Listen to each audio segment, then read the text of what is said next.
एका घनदाट जंगलात एक छोटीशी बकरी राहत होती. शांत, समजूतदार आणि रोज दवत चरायला जाणारी.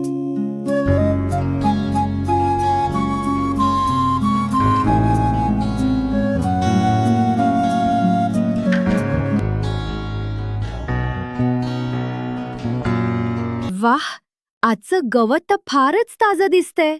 मस्त जेवण होईल.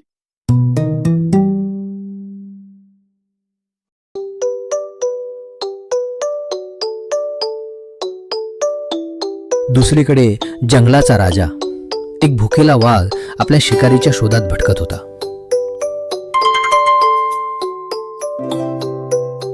काय सांगू, आज तर काहीच सापडत नाहीये. काहीतरी ताजं हवंच.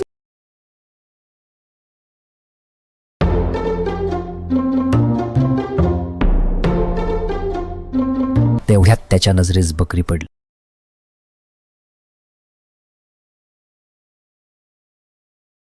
हा तर एकदम लहानसा घास आहे, अजिबात धावणार नाही.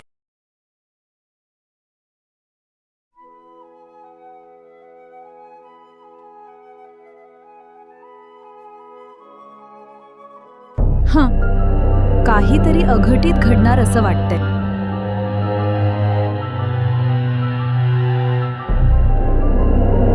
पण बकरी घाबरली नाही. तिचा चेहरा शांत होता, पण डोकं काम करत होतं.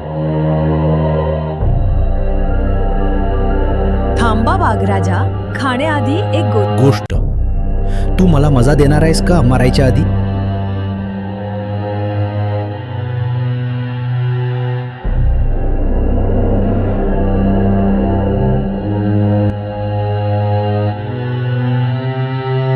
बकरीनं एक शक्कल लढवली.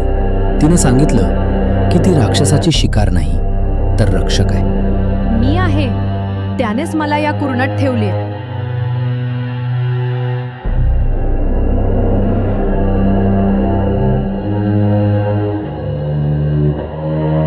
राक्षस? कसलं गमते? हे खरं आहे का? खरंच राक्षस आहे? तेवढ्याच झाडात माझा जीव वाचवला पाहिजे. काही खोटं असलं तरी जोखीम नाही.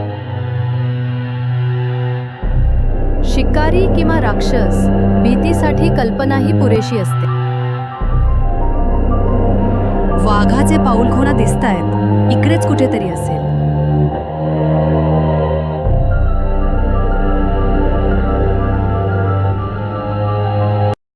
वाघ अधिक विचार न करता धावत जंगलात पडाला.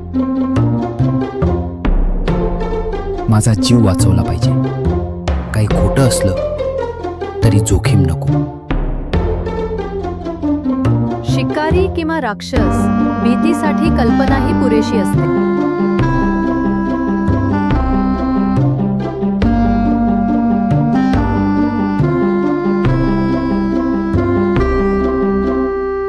फक्त धैर्य आणि डोकं, बस एवढंच पुरतं.